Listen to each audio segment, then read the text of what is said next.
हरियाणा कांग्रेस में गुटबाजी जरूर है, लेकिन बीजेपी को यहां इस बार 3 या 4 सीटों पर नुकसान हो सकता है। यानी पिछले चुनाव में जो 10 में से 10 सीटें बीजेपी ने जीती थी, अब वह जाट और किसानों की नाराजगी के चलते कम हो सकती है। तो हरियाणा में किन किन सीटों पर कांग्रेस बीजेपी से आगे जाती हुई दिखाई दे रही है, आइए क्या समीकरण बन रहे हैं आपको बताते हैं। तो हरियाणा की 10 लोकसभा सीटों के लिए 25 मई को वोटिंग होगी। आज शाम चुनाव प्रचार खत्म हो जाएगा और उससे पहले हरियाणा की राजनीति पर पैनी नजर रखने वाले एक्सपर्ट्स कह रहे हैं कि हरियाणा में इस बार बीजेपी को कम से कम 3 सीटों का नुकसान हो सकता है और कांग्रेस 2 या 3 सीटें जीत सकती है। कांग्रेस रोहतक, सिरसा, सोनीपत, हिसार की सीटें निकाल सकती है, ऐसा अनुमान लगाया जा रहा है। रोहतक सीट पर इस बार दीपेंद्र हुड्डा कांग्रेस की ओर से चुनाव लड़ रहे हैं और पिछली बार बीजेपी के अरविंद शर्मा ने उन्हें 7,503 वोटों से हराया था।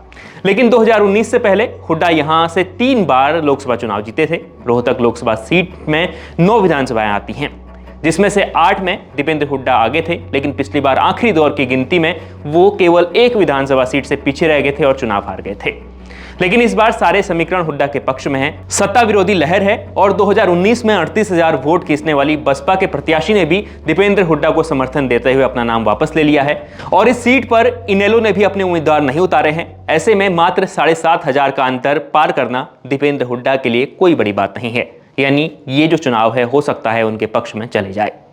हरियाणा के ग्रामीण इलाकों में जिस तरीके से जाटों और किसानों की नाराजगी देखी जा रही है, अगर उसका लेवल बढ़ा और तो चुनाव के नतीजे इससे भी ज्यादा चौंकाने वाले हो सकते हैं। हालांकि बीजेपी आखिरी समय में माहौल सेट करने की कोशिश कर रही है, लेकिन यह इतना आसान नहीं है।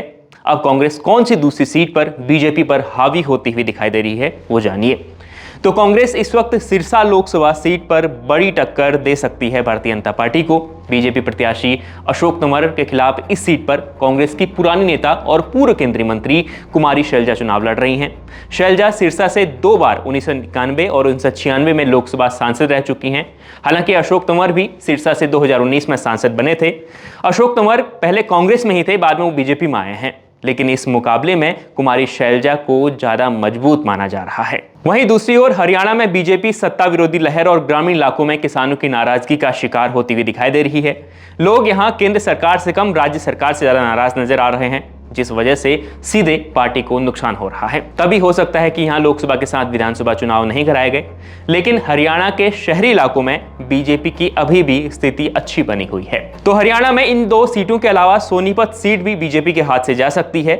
यह सीट जाट बाहुल्य है और उनकी नाराजगी यानी जाटों की नाराजगी बीजेपी के लिए मुसीबत बन सकता है। बीजेपी ने यहां विधायक मोहन लाल को मैदान में उतारा है। कांग्रेस के सतपाल ब्रह्मचारी मैदान में है, लेकिन यह सीट भूपेंद्र सिंह हुड्डा का गढ़ मानी जाती है, जिस वजह से यहां कांग्रेस को बढ़त दिखाई दे रही है।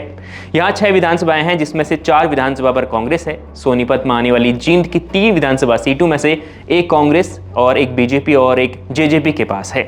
मुकाबला यहां भी बेहद करीबी है, इसलिए पीएम मोदी यहां खुद सोनीपत में 18 मई को रैली कर चुके हैं। तो इन सीटों के अलावा हिसार, अंबाला में भी कांटे की टक्कर है। अब देखना होगा कि 25 मई को यहां की जनता किसे जिताकर भेजती है। लगातार लोकसभा चुनाव से जुड़ी खबरों के लिए देखते रहिए India.com।